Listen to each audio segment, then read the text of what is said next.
저는 찬양을 좋아할 것 같습니까? 아닙니까? 정말 좋아합니다. 찬양 좋아합니다. 찬양 노래 부르는 것도 좋아하고 또 인도하는 것도 좋아하고 그리고 찬양 듣는 것도 참 좋아하는 편입니다. 근데 곰곰이 생각을 해보니까요, 제가 찬양을 좋아하는 그런 배경 가운데 하나는 아버지의 영향이 좀 큰 것 같아요. 아버지는 약주만 드시면 이제 테이프를 틀어놓는데요, 흘러가는 옛 노래, 트로트잖아요. 트로트를 이렇게 틀어놓으시고 그냥 이렇게 장단에 맞춰서 이렇게 박자도 치시고, 아버지는 노래를 잘 못하신 것 같습니다만은 그렇게 늘 이렇게 틀어놓으셨어요. 그러니까 저는 어렸을 때부터 노래 듣는 걸 참 좋아했는데 어느덧 보니까 이 트로트에 하나님의 은혜가 임한 것 같아요.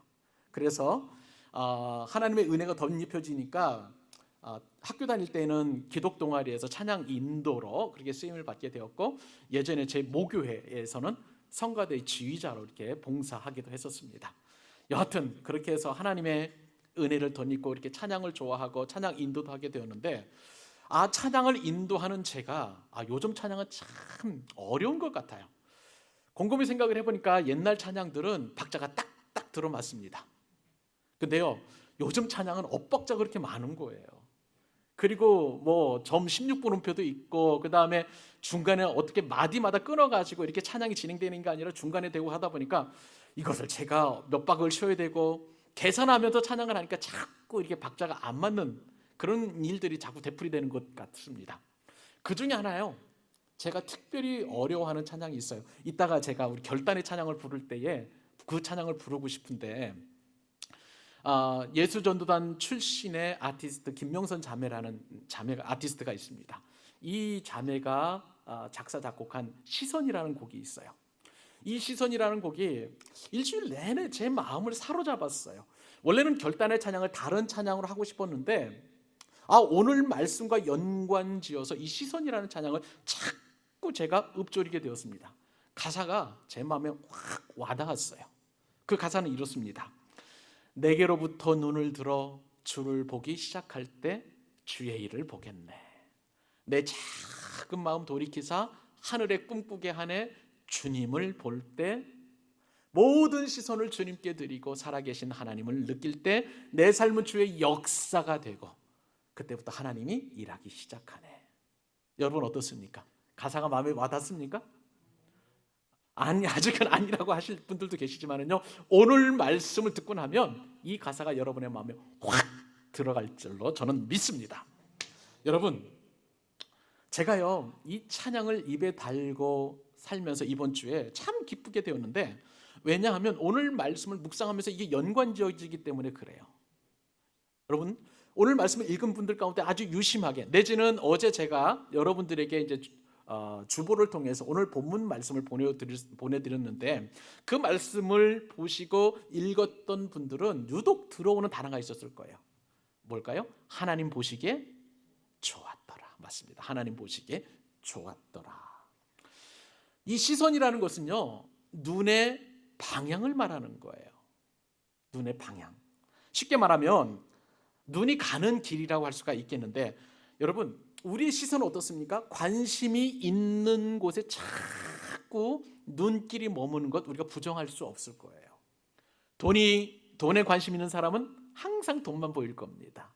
그리고 멋진 자동차에 관심 있는 사람은요, 우리 젊은 친구도 혹시 그런 친구들 있을지 모르겠는데 자꾸 자동차에 관심이 가고요, 멋진 집을 또 관심을 가지고 있는 친구들에게는 또 멋진 집에 이렇게 또 관심을 갖게 될 것입니다. 제가 개척교회 할 때 보니까 제 시선은 어디를 향하냐면요, 항상 상가교회만 머물러 있는 거예요. 상가교회. 자동차를 가도 저 교회 상가에 2층에 교회가 있네. 저쪽은 3층에 있고 이 교회는 지하에 있네. 늘 제 관심이 이 개척교회에 있다 보니까 개척교회 당시에는요, 늘 상가교회만 제 시선이 머물러 있던 것을 보게 됩니다. 여러분, 눈길이 가는 곳에 마음이 가게 되어 있고요, 마음이 있는 곳에는 늘 생각이 머무르게 되는 것을 보게 됩니다. 이 시선에는 항상 신비한 힘이 있어요.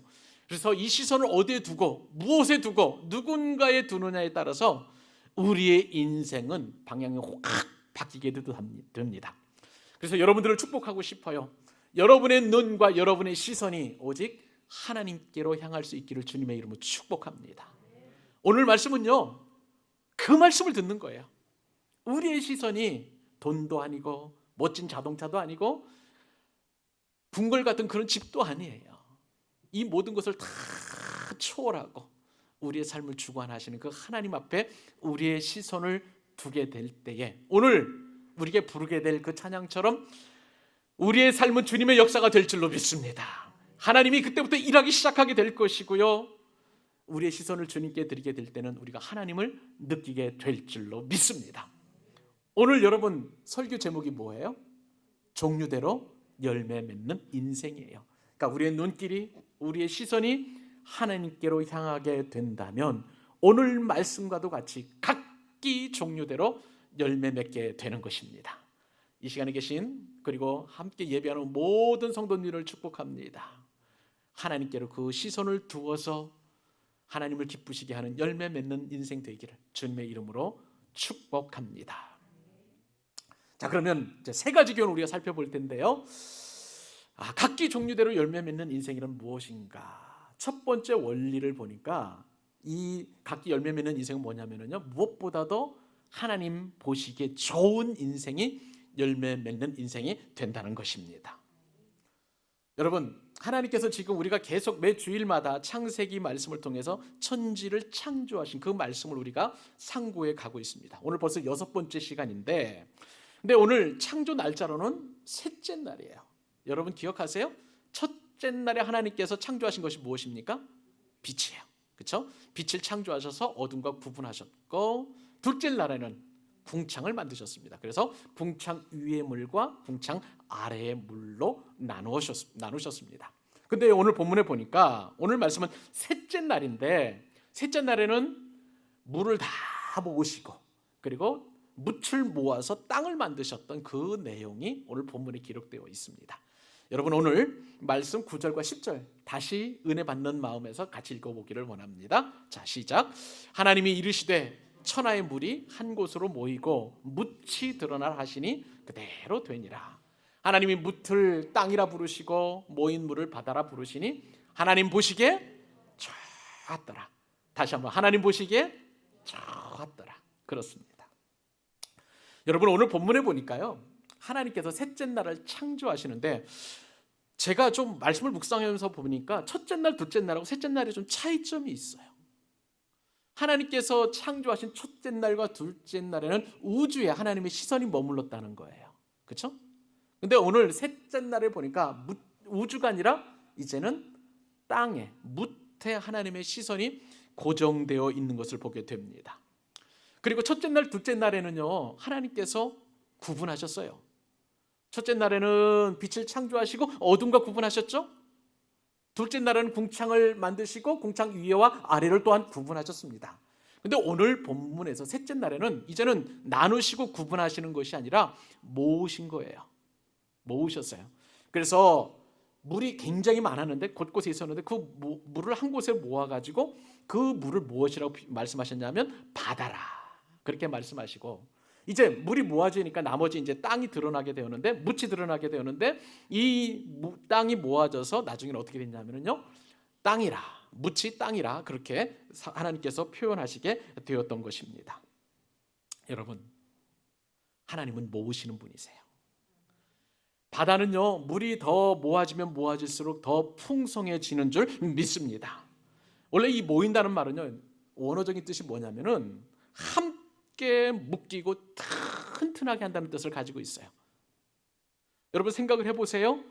하나님께서는요, 나누게 하실 때가 있고 모이시게 하실 때가 있는데, 이렇게 모이면 모일수록 이 말씀의 원어적인 뜻대로 함께 묶이고 더 튼튼해지게 되는 것을 보게 됩니다. 사랑하는 여러분, 이것이 바로 하나님이세요. 나눌 때가 있고 모으시는 때가 있다는 것입니다. 저와 여러분, 하나님께서는 죄로부터 우리를 나누셨어요. 아멘.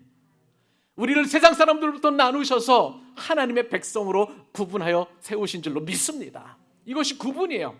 그런데 이 구분에서 그냥 머무르시는 것이 아니라 이제는 하나님께서 나누신 사람들을 한 곳으로 모였어요. 모이게 하셨어요. 그것이 무엇입니까? 교회예요. 교회로 하나님은 우리를 모으셨다는 것입니다. 사랑하는 여러분, 만약 하나님께서 물을 모으지 않으셨다면 어떻게 될까요? 땅은 아무런 역할을 할 수 없었을 거예요. 그러나 여러분, 바다를 모으시고 묻을 모아서 땅을 만드신 것처럼 하나님께서는요, 이처럼 바다는 바다대로 땅은 땅대로 그렇게 만드셔서 하나님 보시기에 좋은 것으로 이 세상을 창조하셨다는 거예요. 만약에 우리가 하나님 앞에 구원받지 못했다면 어떻게 될까요? 땅이 드러나지 않은 것처럼 우리는 영원한 저 불못 속에 빠질 수밖에 없었던 거예요. 그러나 하나님은 우리를 구분하셔서 교회로 모으시고 이 교회 안에서 우리를 하나가 되게 하셨으니 하나님 보시기에 좋은 줄로 믿습니다. 이처럼 보시기에 좋았더라 계속해서 표현하고 있는데요, 이 보시기에 좋았다라는 표현은 창세기 1장에 보면 몇 번 등장하는지 알아요, 여러분? 혹시 좀 추측하실 수 있어요? 7번입니다. 성경에서 7이라는 것은 완전수를 의미하는 거예요. 하나님께서 그러니까 7번 하나님께서 보시기에 좋았다라는 것은 완전하게 좋았다라는 그런 의미를 담고 있는데, 근데 여기에 보면 여러분, 좋았더라 앞에는 항상 단서가 붙어 있어요. 맞습니다. 하나님 보시기에라는 전제가 달려 있는 거예요. 하나님께서는 보시기에 좋았는데 하나님이 보시기에 좋은 것이라는 거예요. 이 말씀에 따르면 내가 아무리 좋게 여겨도 하나님께서 좋게 여기지 아니하시면 그것은 좋은 것이 아니라는 뜻을 담고 있는 거예요. 좋다라는 말은요, 여러분 상식적으로 하나 알으셔도 좋겠습니다. 히브리 말로 토브라는 단어를 써요. 한번 해보실까요? 토브. 예, 이 토브라는 단어를 여러분 한번 상식적으로도 알으셔도 참 좋습니다. 이 토브는요, 선하다는 뜻이에요. 좋다라는 뜻을 가지고 있고 온전하다, 아름답다라는 아주 좋은 그런 의미를 다 담고 있는 것입니다. 영어 성경에 보니까 굿이라는 그런 표현을 쓰고 있어요. 그러니까 하나님 보시기에 참 좋으신 거, 아름답고 선하고 온전하고 완전하다라는 그런 뜻을 이 토브라는 단어에 다 갖추고 있다는 거예요. 그러니까 여러분, 창조 사흘까지 하나님 보시기에 빛도 하나님 보시기에 토브하셨고요, 궁창 위아래 물도 하나님 보시기에, 그리고 오늘 본문 가운데 바다는 바다로 땅은 땅으로 이렇게 나누신 것을 보시고 한 곳으로 모으셨더니 그것이 하나님 보시기에 토브, 좋았더라, 성경에 그렇게 표현하고 있는 것을 보게 됩니다. 근데 여러분, 사람은 그렇지 않아요. 사람은 그렇지 않습니다. 사람은요, 다 자기 기준에 좋아야만 좋은 거예요. 사람은 왜 그러냐면 이 중심이 아닌 겉모습만 보고 판단하기 때문에 우리는 하나님처럼 진정한 좋다라고 좋음을 나타낼 수 없다는 거예요. 표현할 수 없다는 거예요.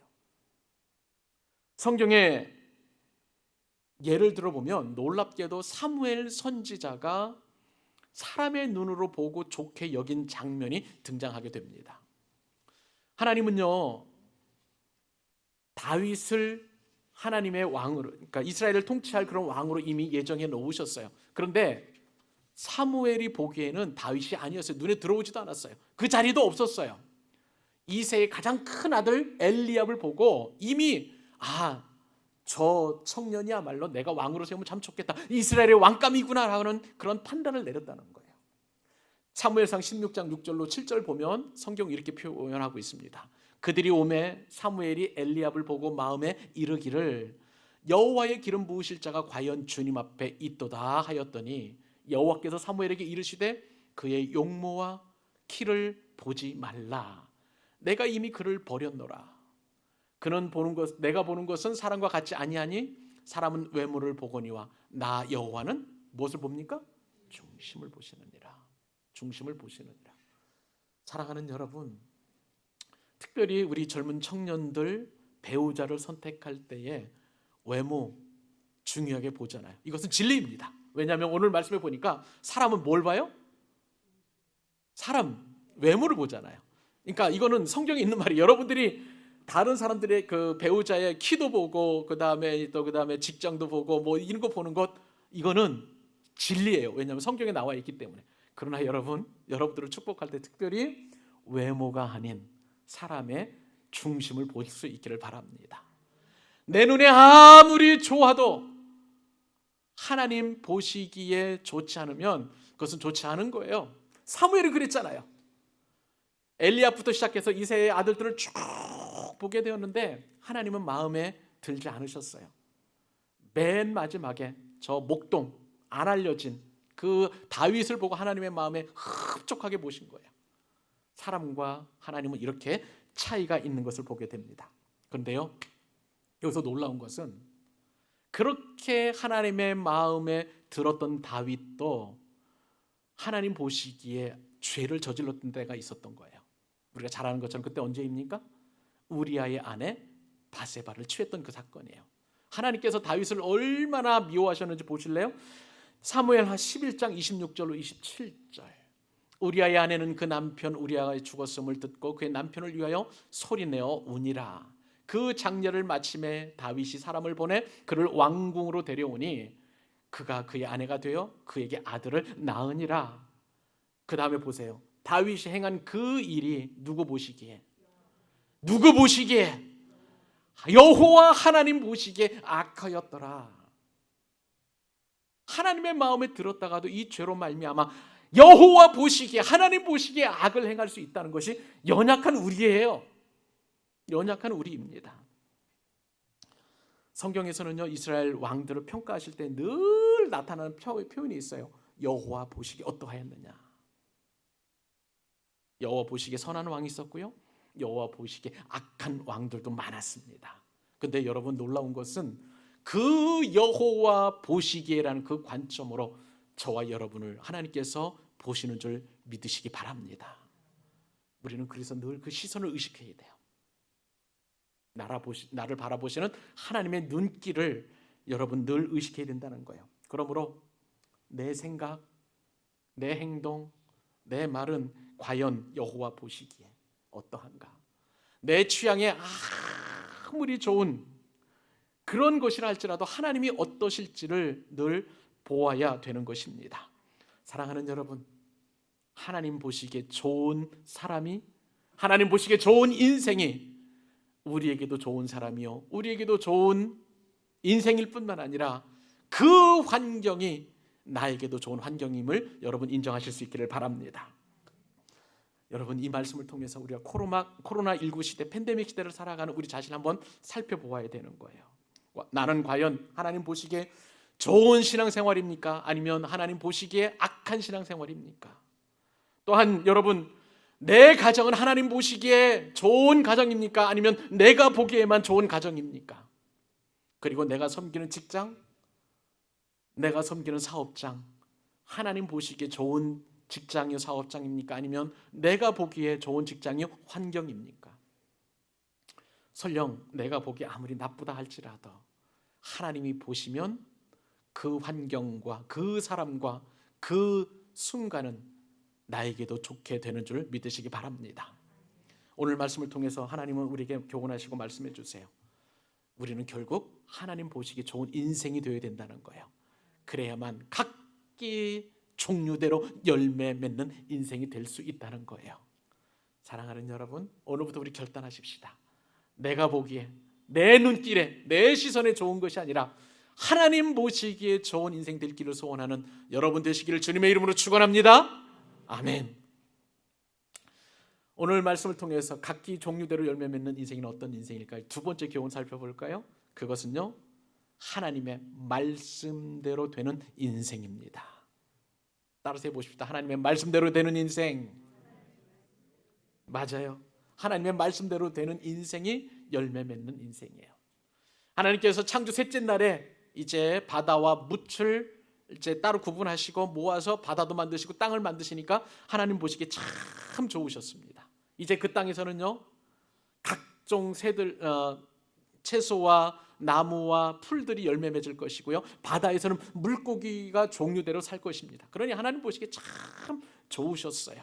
자, 그 말씀 같이 읽어볼까요? 11절과 12절 읽습니다.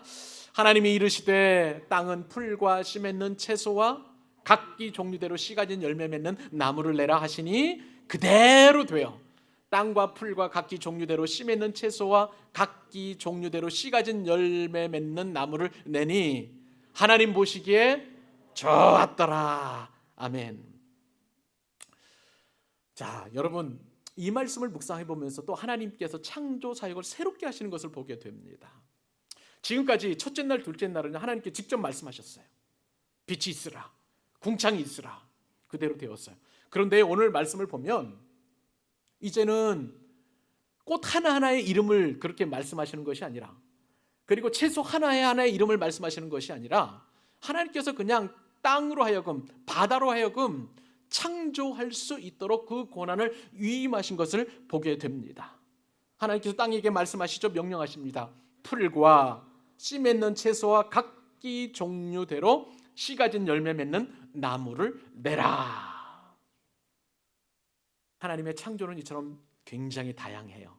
오늘 말씀에 따르면 땅 자체가 생명을 창조할 수 있도록 하나님의 창조 권한을 위임하신 것을 보게 됩니다. 하나님의 창조는 이처럼 말씀을 직접 하시는 직접 창조도 있고요, 또한 간접 창조도 있는 것입니다. 근데 놀라운 것은요, 이렇게 창조된 땅에는 어떻게 됩니까? 생명으로 풍성해졌어요. 나무, 그리고 풀, 그리고 또한 채소, 정말 이런 것들로 모든 생명으로 땅에 충만해지게 되는 것을 보게 됩니다. 그래서 생명으로 가득한 이 땅이 하나님 보시기에 좋았더라. 마틴 루터는요, 종교개혁자죠. 이 말씀을 묵상해 보면서 이렇게 표현을 했습니다. 하나님은 성경에만 복음을 기록하신 것이 아니라 나무에도 꽃에도 구름에도 별들에도 기록하셨다. 하나님은 정말 다양한 방법으로 창조하실 수 있는 전능하신 분이십니다. 근데요, 제가 이 말씀을 묵상해 보면서 꽂히는 그런 단어가 하나 있었어요. 종류대로라는 것이에요. 종류대로. 여러분 어떻습니까? 이 종류대로라면 우리가 생각하는, 학교에서 여러분들이 배웠던 진화론과는 거리가 멀다는 것을 우리가 알게 돼요. 진화론이라는 것은 뭐예요? 이 단세포가 아메바가 점점 변해가지고 다세포 생물이 되었다는 거예요. 그리고 원숭이가 점점 변해가지고 사람이 되었다는 거예요. 근데 하나님의 창조는 그게 아니에요. 그냥 종류대로 다 이렇게 풀도 만드시고 채소, 각종 채소도 만드시고 각종 열매 맺는 나무도 만드셨다는 것을 우리가 알게 됩니다. 그래서 여러분, 하나님께서는 이 종류대로 만드셨는데, 그러면서 우리가 또 특별히 생각해 보아야 될 것은 하나님께서 이처럼 종류대로 만드신 이 식물을 마음대로, 사람 마음대로 교잡하고 그 다음에 교접해가지고 또 다른 것들을 만들어내는 것, 이런 것들은 우리가 지향이 아니라 지양해야 된다. 종류대로 존재할 수 있도록 그렇게 우리가 보존해야 된다는 사실을 말씀을 통해서 깨닫게 됩니다. 하나님께서 말씀하신 대로 땅에는요, 각종 씨 맺는 그런 어떤 채소가 그렇게 풍성하게 나타났고요, 또 풀도 그렇고요, 열매 맺는 나무도 그렇게 풍성하게 그렇게 땅에서 자라나게 되었습니다. 이 씨라는 것은 일종의 그 원어적인 뜻을 보면은 정액이라는 뜻을 가지고 있고 후손이라는 뜻도 가지고 있습니다. 이 맺다라는 것은 어떤 의미냐면 파종의 의미도 있고 번식하다, 창조하다, 만든다라는 다양한 의미를 다 가지고 있는 거예요. 그러니까 하나님께서 씨앗을 주셔서 우리가 열심히 농사를 지으면 어떤 씨앗이든 창조적인 생산 능력이 있어서 그렇게 열매를 맺게 되어 있는데, 그것을 인위적으로 조작을 하거나 내지는 그것이 만약에 또 하나님께 주신 사명대로 감당하지 못할 때에, 특별히 잎만 무성하고 씨를 맺지 못하거나 열매를 맺지 못할 때에는 예수님께서 말씀하신 대로, 여러분 잎만 무성한 무화과 나무 아시잖아요. 그 종말은 예수님께서 저주하셨습니다. 그리고 그 무화과 나무를 이제 말라 죽게 하는 것을 보게 돼요. 그러니까 열매 맺으라고 말씀하셨는데 열매 맺지 못한다는 것은 그것은 곧 죽음이라는 것을 우리가 알 수가 있는 것이죠. 그러면 여러분, 이렇게 열매 맺은 식물의 역할은 무엇일까요? 식물의 사명은요, 사람과 동물에게 먹히는 사명입니다. 식물은 열매 맺고 또 자라고 번성해서 그렇게 사람에게 식량이 되고 또 동물들에게 식량이 되는 그 사명을 감당하는 것이 하나님께서 창조 목적이라고 할 수가 있습니다. 그런데 이 식물이 나중에 반항을 하게 될 때가 있어요. 이 어떤 식물이 자기는 이제 풀에 불과한데 풀에 그 씨 맺는 그런 풀이 되어야 되는데 자신은 아름드리 나무가 되겠다라고 그렇게 하면 그것은 그 자체가 지옥이 되어버리고 마는 거예요. 제가 이 말씀을 묵상해 보면서요, 제가 가끔씩 피곤할 때 이쪽 그 웰빙타운로에 있는 산책로를 이렇게 개울길 따라서 산책할 때가 있어요. 그러면은 이제 한여름에는 어떤 일이 생기냐면 막 그 칡넝쿨이 무성하게 자라는 것. 그러니까 막 그 산책로에도 막 이렇게 침범할 정도로 그렇게 막 무성하게 자라더라고요. 근데 어느 날 제가 이제 산책을 하다가 왜 이렇게 칡넝쿨이 무성하지 하면서 이제 뭐라 그럴까요? 그냥 지나가다가 조금 이제 나름대로 호기심이 생겨가지고 앱을 하나 저 검색을 해봤는데 수원 시민이 만든 그런 앱이 있더라고요. 동네에 어떤 식물들이 자라는지. 근데 그 앱이 식물 다양성 지도 만들기 커뮤니티 매핑이라는 그 앱이었어요. 근데 그 매핑을 통해서 그 식물을 보니까 이게 칡이 아닌 거예요. 가시박이라는 그러한 외래 생물이었습니다. 이 가시박 원래 북미가 원산지인데요. 얼마나 그 번식력이 왕성한지 그냥 산책로뿐만 아니라 여기저기 그냥 무성하게 이렇게 자라고 있는 것을 보게 되었습니다. 근데 이 외래 생물들을 보니까 우리나라 환경부에서 조사한 외래 식물 보니까 외래 식물은 무려 354종이 있고요. 그리고 해를 끼치는 대부분의 식물들이 돼지풀이라든지 뭐 가지상추와 같은 그런 어떤 외래 식물들이 잔뜩한 것을 보게 됩니다. 여러분, 하나님께서 창조하신 그 창조의 영역을 넘어서면은요, 그 자체는 지옥이 되어버리는 것을 알게 됩니다. 그러니까 우리가 이 말씀대로 하나님의 말씀대로 되는 것이 얼마나 중요한 것인지를 우리는 이 말씀 묵상이나 주변 환경을 통해서 깨닫게 되는 거예요. 사랑하는 여러분, 풀과 채소와 그리고 각종 나무들이 열매 맺기 위해서는 하나님의 말씀대로 되어서 그대로 되는 것이 축복인 줄로 믿습니다. 여러분, 성경은 그래서 오늘 말씀에 보면 그대로 되었다는 표현이 계속 나오는 거예요. 그대로 되니 하나님이 말씀하시니 그대로 되었더라. 그때 그 된 것을 보시고 하나님 보시기에 좋았더라가 되는 거예요. 여러분, 아무리 좋아 보여도 말씀과 다르다면, 아무리 좋게 보여도 하나님의 말씀대로 이루어지지 않는다면 그것은 더 이상 좋은 것이 아니라는 것을 우리가 말씀을 통해서 깨닫게 됩니다. 사랑하는 여러분, 우리는 결심해야 돼요. 하나님께서 말씀하시니 그대로 되는 인생 되시기를 축복합니다. 그대로 되는 인생이 열매 맺는 인생이에요. 그 열매 맺는 인생이 되어야 하나님 보시기에 좋았다라가 되는 거예요. 한계와 그리고 그 어떤 하나님이 창조하신 말씀을 벗어나서 인간의 의지대로 나의 뜻대로 무엇을 이루려고 한다면 그것은 하나님이 보시기에 좋은 인생이 아니라는 거예요. 열매 맺는 인생이 아니라는 거예요. 이 시간 함께 예배하는 여러분 모두를 축복합니다. 말씀대로 되는 인생 되십시오. 말씀대로 되는 인생이 열매 맺는 인생임을 꼭 기억하시고 저와 여러분은 말씀대로 되는 인생이 되기를 소원하는 여러분 되실 수 있기를 주님의 이름으로 축복합니다. 마지막 한 가지 더 교훈 살펴볼까요? 열매 맺는 인생이란 무엇일까요? 세 번째 교훈은요, 저녁이 되고 아침이 되는 루틴 인생인데 일상이에요. 이게 저녁이 되고 아침이 되는 이것이 일상이 바로 열매 맺는 인생이 될 수 있다는 거예요. 여러분, 우리가 식물이 열매를 맺는다고 가정을 해보면 순식간에 열매를 맺을 수 있나요? 아니잖아요. 시간이 필요해요. 성숙의 과정이 필요하다는 것을 보게 됩니다.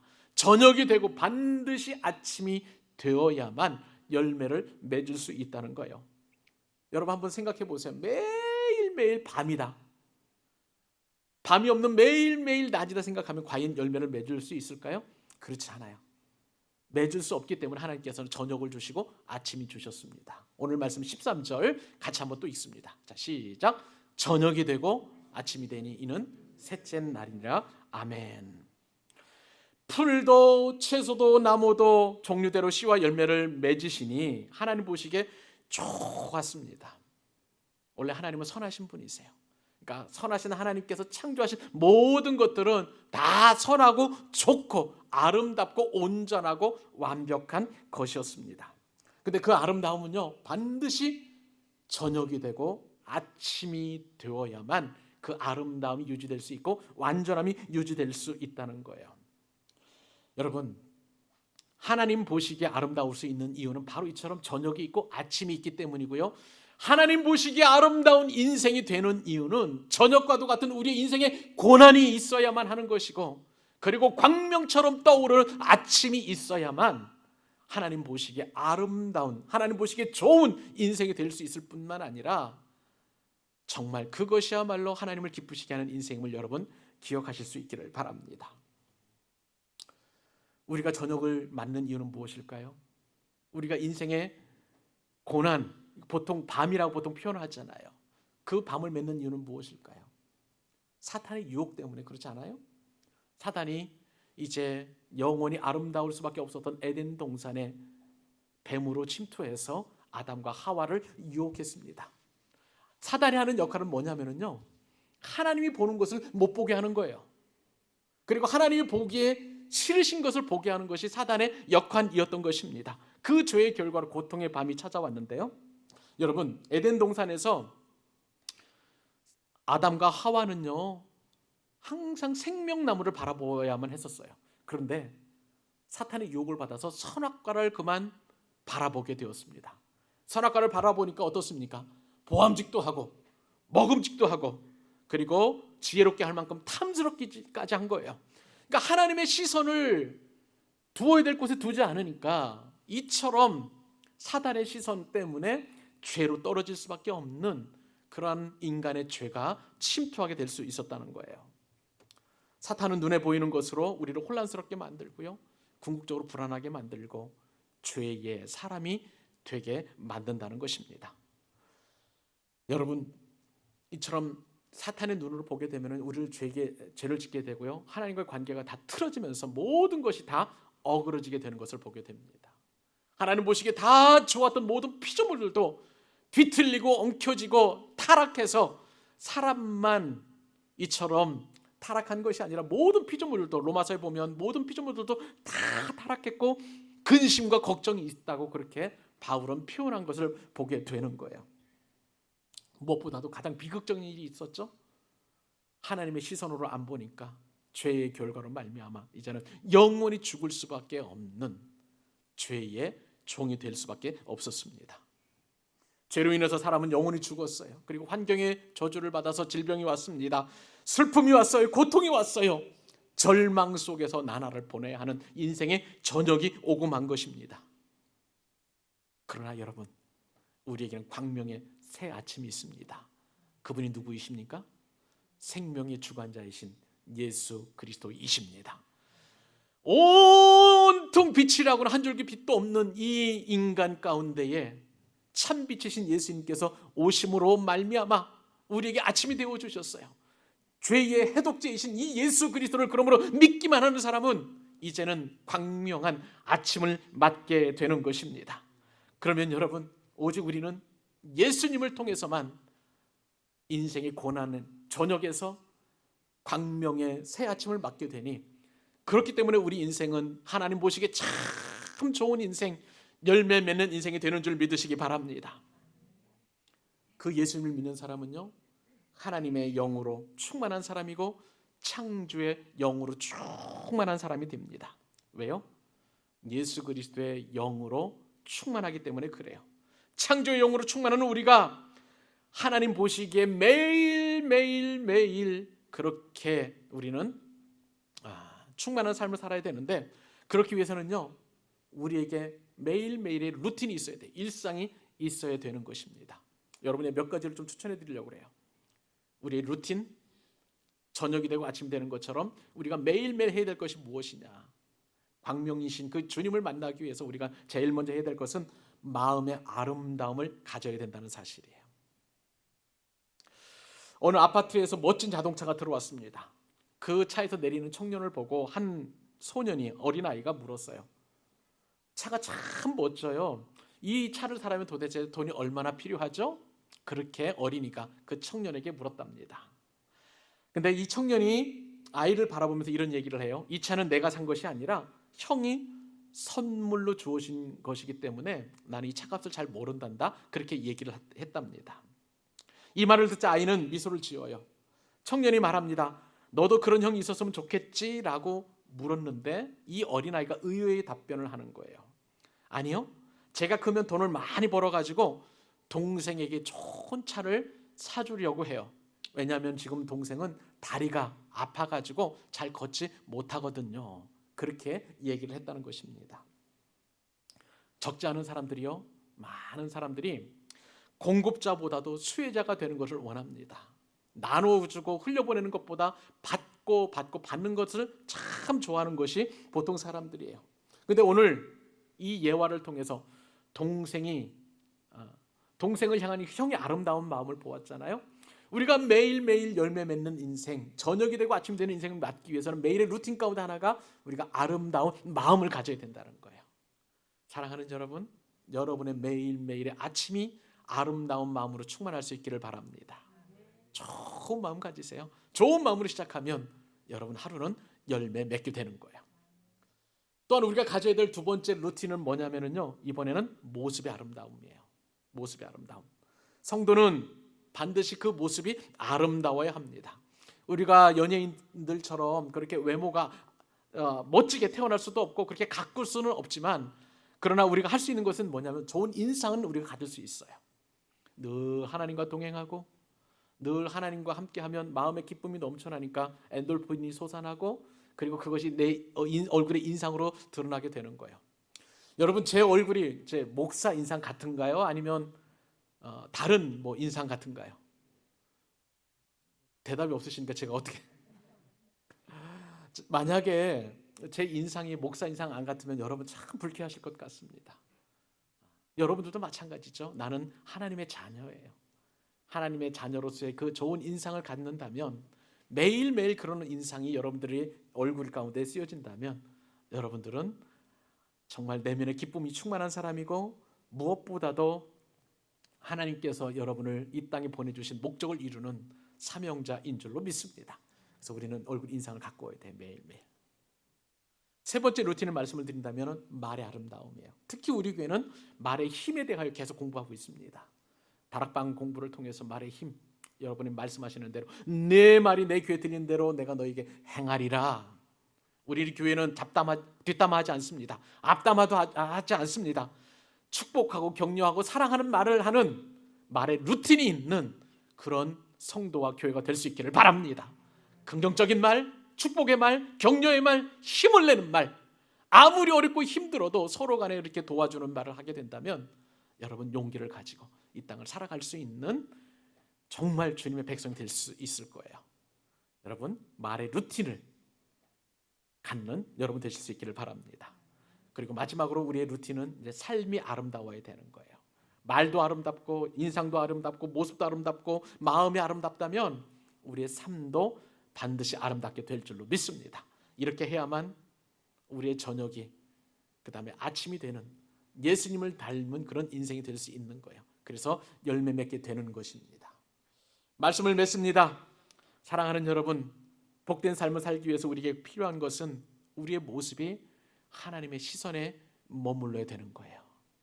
하나님의 보시기에 좋은 인생이 저와 여러분에게도 좋은 인생인 줄로 믿습니다.